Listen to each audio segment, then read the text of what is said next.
I mean, and that's more relevant now than ever before, because if you listen to the lyrics, it can be related to everyone on the front line of this coronavirus thing, you know, keeping our distance. Against the odds, we're still fighting. We could be superhuman. Superhuman.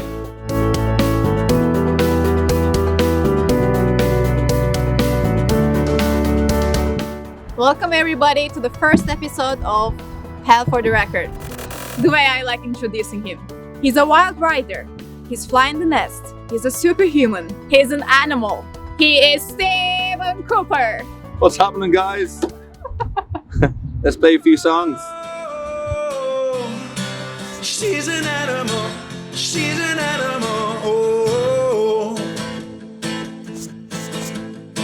She goes out dressed to impress. She's got the whole club banging on the chest. She looks so fine underneath the spotlight. She smells like spring and she's on fucking fire. She's on fucking fire now. Finally found what I'm looking for. Oh, I met my match. I finally found what I'm looking for. Oh, I met my match. She's a beauty queen when she walks down the street, but she's an animal when she's in between the sheets. Oh, she's an animal. She's an animal. Oh, she's an animal. She's an animal. Oh, she's an animal. She's an animal. Oh, animal. Okay, so thank you for joining. Absolutely no problem. Great fun to be here. Yeah, it was lovely listening to your songs. Yeah. No worries. Cheers for having me.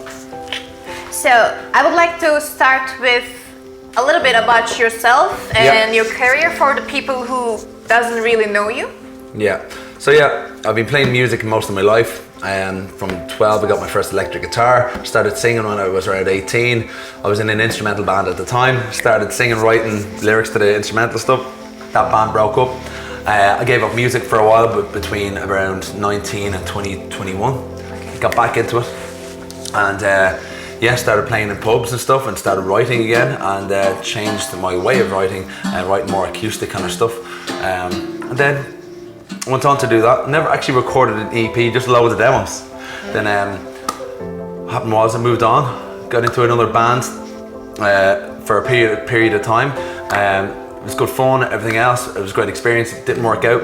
Now I'm back on my own again and just writing songs and hiring session musicians in, and kind of changed my focus and writing towards TV and film and adverts. So I'm writing different genres at the moment, but I'm kind of releasing the songs, my favourite ones that I've been writing as an artist, still releasing them. But I'm not really doing too many original gigs because, I mean, my main income is actually in Denmark, Scandinavia, actually playing in pubs and doing whatever requests, and if people request my own songs, great to do that as well. But releasing as an artist, playing in pubs for a living, which most people who don't have a huge hit do anyway. And writing music in the direction of TV and film, and I've got 4 companies around the world representing my stuff, 2 in LA, 1 in New York and 1 in Dublin. So yeah. You wrote Animal for TV, right? Yeah, so I actually had studio time booked in last year, and a brief came in that was being looked for a Marvel film, Black Widow. Just a badass female empowerment song, and I actually wrote the song the night before going into the studio, went in, recorded it, got the arrangement and everything else.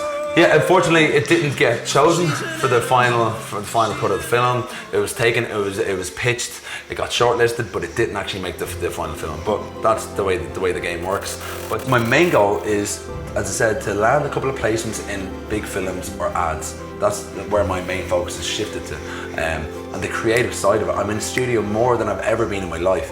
I mean, anytime I'm back in Ireland, I'm writing intensively, getting in the studio, hiring people in. I barely see the family when I'm home because I'm always out in the garage writing overnight. That's where I feel like I'm most productive in terms of writing. But yeah, and then I get into a studio and get the songs out.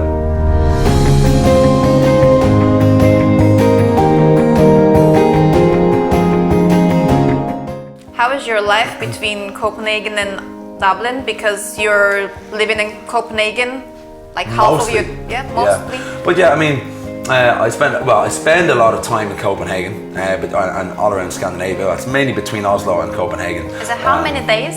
I don't know. I'd say maybe about 2 weeks of the month is in Copenhagen. The other week is in Oslo, and the other week is back in Ireland, or maybe not even. You know? Yeah. But obviously, Ireland's always going to be my home, and as I said, I love going home.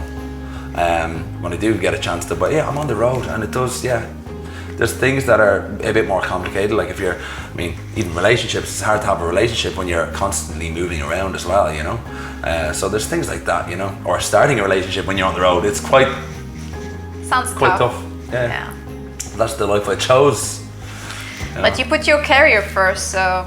Yeah, I mean, for the moment, I'm just focusing on that and my own personal goals and focusing on my mental health and making sure that I'm as happy as I can be, you know? But, I mean, my one at the moment is like making a living, playing music, writing music, having the time to be able to be creative instead of constantly doing cover gigs, you know? I like the creative process of it, and having the time to do that is amazing, and yeah. That's the way to happiness, you know? If you know your goals, if you're working towards your goals, then you're happy, you're succeeding. A lot of people say it's all about the journey, you know? True. So I mean, Not about I hope the journey keeps going. True. So I'm loving it. Yeah, just being creative, being happy, making a living, doing what I love, and doing it on different avenues and different platforms, like releasing my own favourite songs and pitching my own stuff to different musical directors of Netflix or whatever it is, and yeah, going at it that way. That's actually why I also wanted to have this interview with you, because I want to show people's work to others, people who are happy with what they're doing, who believe in what they're doing, and I can feel it from your energy. You're happy with what you're doing. Yeah, absolutely. So. Gonna push on, reignite the fire started beady-eyed. Gonna look back with no regrets, and I know that I've passed the hardest test, and I'll turn it up and I'll rock it out, and I like to see it come and tear me down. There's nothing to fear, no, but I hate leaving home. Watch as I break down the walls that I've built. I'm free. There's a wild ride waiting for me. Watch as I walk on the bridges I've burned. I'm free. There's a wild ride waiting for me. There's a wild ride waiting for me. Oh, oh, oh, oh. There's a wild ride waiting for me. Oh, oh, oh, oh. There's a wild ride waiting for me. Oh, oh, oh, oh. There's a wild ride waiting for me. Oh, oh, oh, oh. Oh, just I break down the walls that I built, and I'm free. There's a wild ride waiting. Would you like to tell us a little bit about the story of Wild Ride? Okay, so Wild Ride was the first song that I came out with last July, and it seems to be, it's doing a lot better than all the rest of the songs at the moment. It just seems to be the clear front runner, even though it was released first. But yeah, it was a personal song for me, and I feel it's a very relatable song, and it was the first one that I released while having the cinematic vibe in mind. So it's that kind of cinematic rock to go along with the song, and yeah, and the meaning of the song is just to about moving on and looking forward to the future, and just yeah, I mean, leaving the past behind and erasing any bad memories, and just going forward and just killing it. You're killing it. Killing it. You are killing baby. it. That's long story short. That's it. Yeah, it's a song about moving on, and it's just a motivational, uplifting song. It is very. Looking after yourself, you know. there you are. Thank you for it. No problem. All right. Stop that. Can't avoid it, you know. It's natural. Okay. How about your songwriting process? How does your songs start? Yeah, everyone has a different way of writing songs, but I mean, I've just found that, I mean, I have a particular place at home in Ireland where it's out the back, it's in a garage, in a little office, nobody's around, the internet doesn't work. I go out there with a theme in mind that I'm going to write about, and I stay there for 6, 7, 8 hours, and then I try not to go to bed unless I have like a demo of the song or a rough demo of what the song is going to be like with most of the lyrics. And sometimes I might just get a verse and a chorus and maybe a bridge, and then I'll fill in the rest of the lyrics another night, but I have the structure and the bones of the song there. But yeah, and sometimes it's just you're just going in circles, and sometimes you just need to move on to a different idea, but you're there for hours and hours on end, and sometimes you might only get a couple of words. Yeah, you get choked a little bit. And then sometimes, but then there's other times where you can be super creative and your mind's in overdrive, and then, like, for example, Wild Ride, I only finished that song 2 days before the studio. Like, there's some of the whoa bits or whatever in the middle of the song, they only came a few days before going into the studio, and I actually had 3 different versions of the verses, different lyrics, different melody, similar chord progressions, but I knew that the verses weren't as strong as the pre-chorus and the chorus. I just knew that the verses weren't as catchy as they needed to be. So I went out and I gave it another stab. I was actually supposed to go on a date that night, and I decided not to. And I went into my writing area and just worked on it, and the verses came out how they did. And that, like, take time to myself, and it just came out, and I was like, that's the melody. And I just it rolled from there.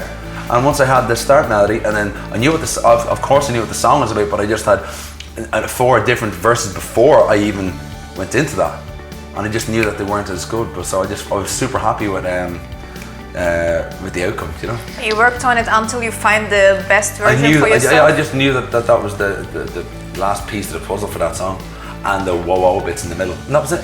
Then I have a good question for you. Here we go. Where do you get your inspirations? Inspirations? Everywhere. I mean, you can take inspiration from I can take inspiration from just anything, you know? I mean, people can take them from breakups, people can take them from people they admire, people can take them from experiences or moving on or how they feel. How about you, personally? Okay. I take whatever it is and how I'm feeling at that moment. Sometimes I've a song about loss that's hit me deeply. That's what One in a Million's about. Losing somebody close to you. And sorry for your loss, by the way. No, cheers. I mean, it's just something that everyone can relate to, and of course, and it was the only song that I was crying during when I was writing. So I mean, it's just one of those things where whatever you're going through at that moment, so I just take it from whatever I'm going through, or a section in my life that I've gone through that I need to get down on paper. Or sometimes you need to get it out of your system to move on. You have certain themes that are actually sought after so much, you know, and what I'm doing is I take that theme like a hero theme, and I wrote Superhuman. Can't give up without a fight. I'm gonna keep coming back for you time and time and time again, like a spinning top. Now I'm never gonna stop, now I'm never gonna stop looking out for you. Maybe we could be heroes, maybe somebody thinks so. Take a chance and just dive right in. We could be superhuman. Maybe we could be heroes. Maybe somebody thinks so.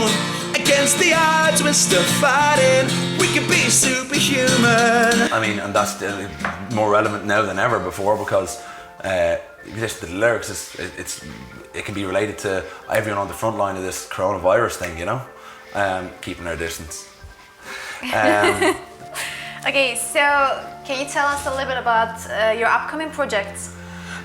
So I've been, as I said, I've been in the studio so much in the last over a year, more than ever. I've got another 8 songs that have already been recorded. How many hours do you stay in studio once you get in? Probably about 9 or 10 hour days. You start at 10 a.m. and you finish at maybe 8 o'clock or maybe 9 o'clock in the evening. With like an hour break or a coffee break in between then, obviously, you know. But from when you go into the studio It's about 10 hours every day. And as I said, there's a great producer, Peter Doherty, Neon Noise. He does all my, works on all my songs, so he's incredible. So I can't thank him enough, but there you are. It's just good to be up there and be working with somebody on these songs that's genuinely interested in working on the songs. That obviously makes it more fun for whoever is involved. And you write your own songs, you do the composing as well? Yeah, I mean, I as I said, I go into the studio with the full song there. Everything's there. What happens in the studio is that the song is built up around this, the instrumentation is built up around the song acoustically. So you get the bass down, the guitars down, like keyboards, piano, cello, whatever it is, you know, and that's sent out and done that way to whatever musicians are on the track. But yeah, that's what I'm saying. It's just I hire the session players in and I direct them in which style to do or whatever, and then different ideas come out, you know. So it's interesting. It's great. Great, that sounds great still. Yeah. How is being a musician nowadays? You're going around the courtyards and playing music for people? Yeah. So obviously out of work at the moment. I'm trying to adapt to the whole coronavirus pandemic, and what we've done is there's a few musicians got together, me and my friend, going around the courtyards around Copenhagen, setting up, advertising, busking to whoever's inside, and they're all hanging out the windows. We use our separate microphones, our separate equipment, so we're not, you know, crossing over. But yeah, we go to different courtyards and play. Amazing. Play for everybody inside, and they know we're here, and when we turn it up and start playing, all the windows just open. That's amazing. Thank you for So doing much that fun. as well. Yeah. It's so much fun. I want to come one day. Yeah. So the last question.